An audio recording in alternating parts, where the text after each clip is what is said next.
आज हम लोग जा रहे हैं एडमिनिस्ट्रेटिव एप्टीट्यूड का दूसरा टॉपिक, और आज का टॉपिक है managing the consumable and inventories of hostel. ठीक है, थोड़ा देखिएगा, ध्यान रखिएगा।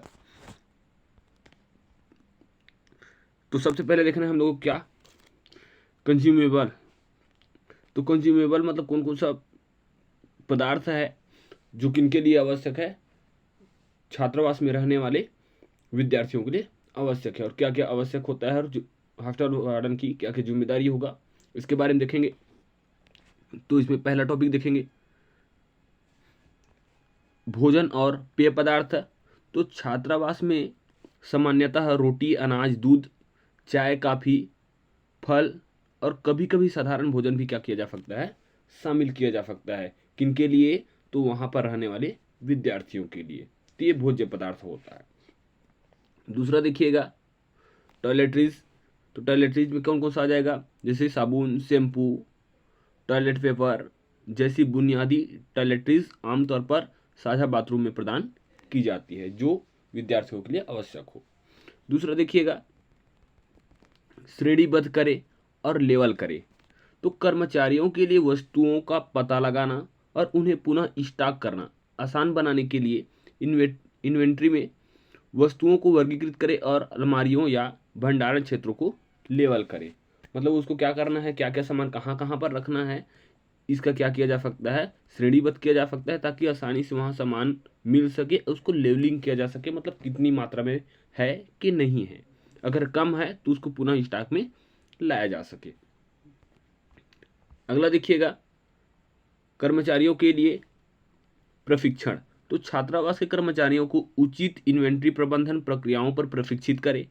ये जिम्मेदारी किसकी होती है? तो छात्रावास अधीक्षक की होती है, जिसमें उपयोग की गई रिकॉर्डिंग, पुनः स्टॉक करना और स्वच्छता बनाए रखना शामिल है। तो कर्मचारियों को लगातार प्रशिक्षित करें ताकि वो क्या कर सके, उचित ढंग से छात्रावास के प्रबंधन में अपनी भूमिका निभा सके। अगला देखिएगा अतिथि संचार। तो हॉस्टल की इन्वेंट्री नीतियां जैसे कि रसोई उपयोग दिशा निर्देश के बारे में सुनिश्चित करें या सूचित करें, ताकि ये इन्वेंट्री स्तर को बनाए रखने और किसी भी समस्या की रिपोर्ट करने में क्या करे, मदद करे। मतलब क्या क्या चीज़ की कमी है, इसकी सूचना आसानी से हॉस्टल वार्डन को मिल सके। फर्नीचर देखिएगा अगला। तो शयन गृह और सामान्य क्षेत्रों में बिस्तर, चारपाई बिस्तर, मेज, कुर्सियां और अलमारी ये उपयुक्त मात्रा में वहाँ पर उपस्थित हो, ताकि वहाँ रहने वाले विद्यार्थियों को किसी प्रकार की असुविधा ना हो। इसके बारे में ध्यान रखने की जिम्मेदारी भी हॉस्टल वार्डन की होती है, ताकि वो अपने कर्मचारियों के माध्यम से क्या कर सके, छात्राओं की उचित देखरेख कर सके। अगला देखिएगा रसोई आपूर्ति। तो रसोई आपूर्ति में क्या, तो छात्रों के लिए बर्तन, प्लेट, गिलास और कटलरी मतलब कटोरी जो भोजन तैयार करना चाह रहे हैं, मतलब वहाँ रह के जो भोजन तैयार करना चाह रहे हैं, खैर वहाँ तो खैर क्या रहेगा, मेस की सुविधा तो रहता ही है, लेकिन जो खुद से कुछ बनाना चाह रहे हैं तो उनके लिए भी पर्याप्त बर्तन वहाँ पर उनको उपलब्ध कराया जा सके। अगला देखिएगा सुरक्षा लाकर। तो वार्डन की जिम्मेदारी होता है कि छात्रों के जो कीमती सामान है, उन कीमती सामान को सुरक्षित रखने के लिए लाकर की सुविधा भी उनको उपलब्ध कराया जाए, ताकि वो अपनी सामानों को क्या कर से व्यवस्थित और सुरक्षित रख सके। अगला देखिएगा प्राथमिक चिकित्सा किट।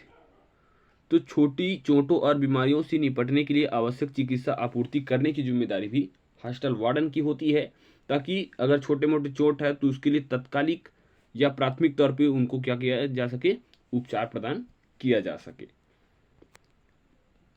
और गंभीर समस्या से बचा जा सके। ये जिम्मेदारी भी हॉस्टल वार्डन की होती है। अगला देखिएगा मनोरंजन। तो आराम करने और मेलजोल के लिए बोर्ड गेम, किताबें या टेलीविजन के साथ एक सामान्य क्षेत्र। मतलब ऐसा नहीं कि एकदम टीवी चालू कर दिया जाए, पूरा मनोरंजन पिक्चर ही दिखा दे, ऐसा बिल्कुल नहीं है ना। कुछ मनोरंजन की साधन जो ज्ञानवर्धक हो, उसके लिए टीवी और जो बोर्ड गेम है, किताब है, उनकी व्यवस्था किया जा सके यहाँ पर, या कर सकते हैं।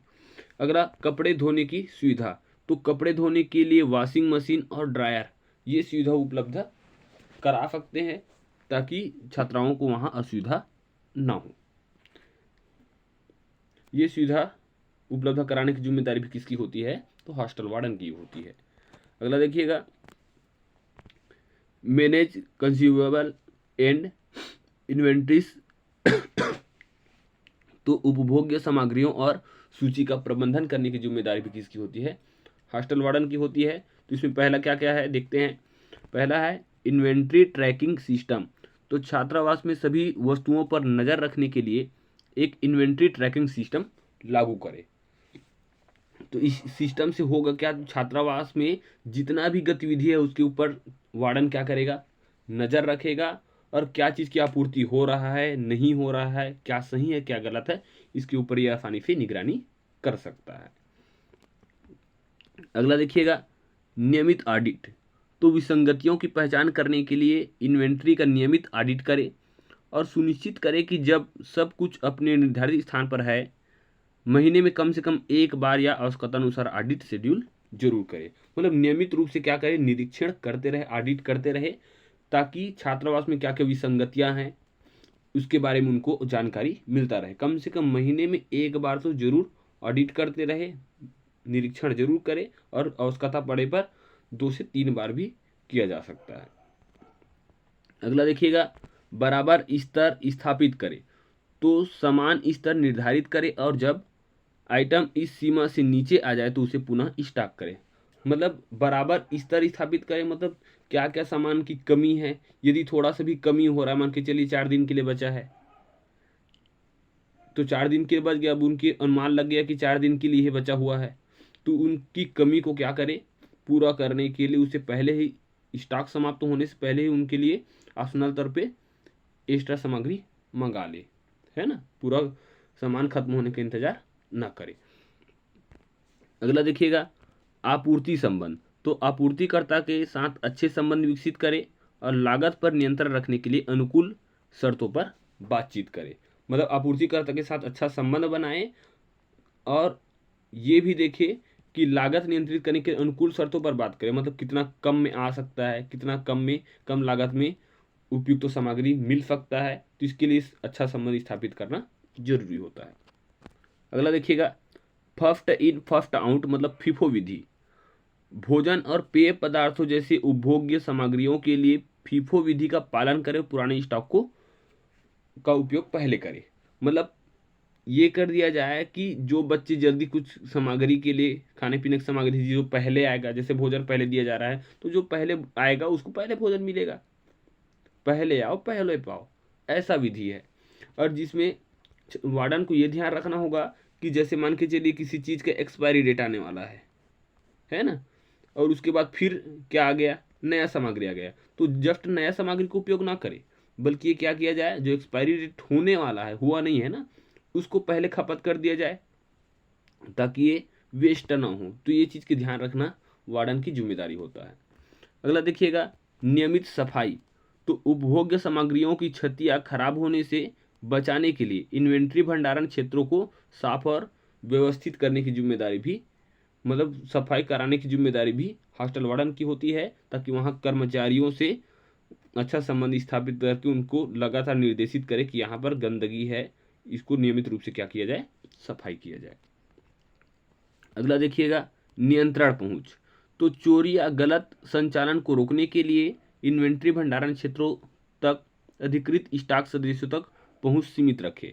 मतलब कौन कर्मचारी, है ना, कौन से रूम में जाएगा और कौन से सामान की देख रेख उसकी निरीक्षण में होगा, ये जिम्मेदारी प्रत्येक सदस्य को सौंपना जरूरी होता है, ताकि अव्यवस्था ना हो।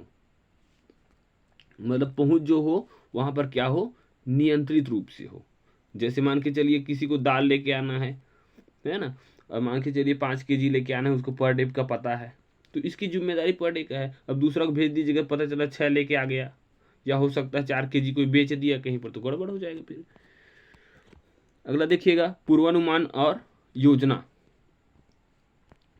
तो अपेक्षित खपत की योजना बनाने और तदनुसार इन्वेंट्री स्तर को समायोजित करने के लिए ऐतिहासिक डेटा और उपभोग पूर्वानुमान का उपयोग करें। मतलब पूर्व में ही अनुमान लगाने हैं कौन सा सामग्री की खपत ज़्यादा हो रहा है तो उसको ज़्यादा मंगाया जाए, कौन सा सामग्री कम पड़ रहा है तो उसको जल्दी से मंगा लिया जाए, कि कौन सा खपत नहीं हो रहा है तो उसको कम मंगाया जाए।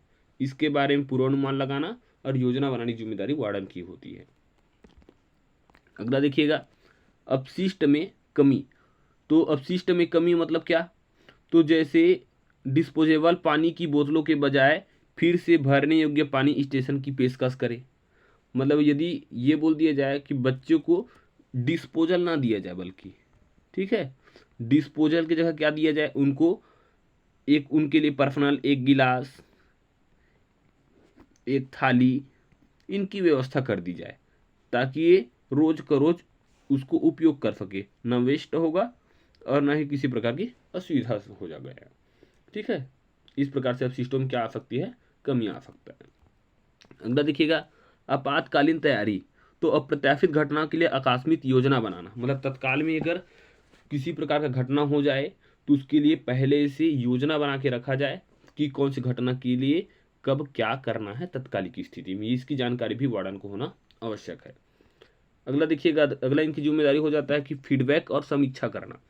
तो सुधार के क्षेत्रों की पहचान करने के लिए उपभोग्य सामग्रियों के संबंध में छात्रों और कर्मचारियों से नियमित रूप से क्या करें, फीडबैक ले।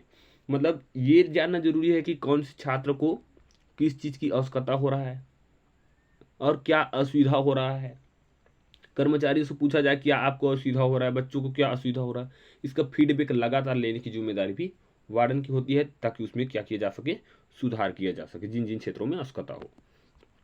अब लास्ट में निष्कर्ष देख लीजिएगा, इन रणनीतियों को लागू करने और एक सुव्यवस्थित प्रणाली बनाए रखने से छात्रावास की उपभोग्य सामग्रियों और सूची का प्रबंधन अधिक कुशल, लागत प्रभावित हो जाता है और समग्र पूर्णता में वृद्धि हो जाता है। तो इतना गतिविधि अपना के ये सब चीज़ के बारे में आपको जानकारी और बेनिफिट मिल सकता है।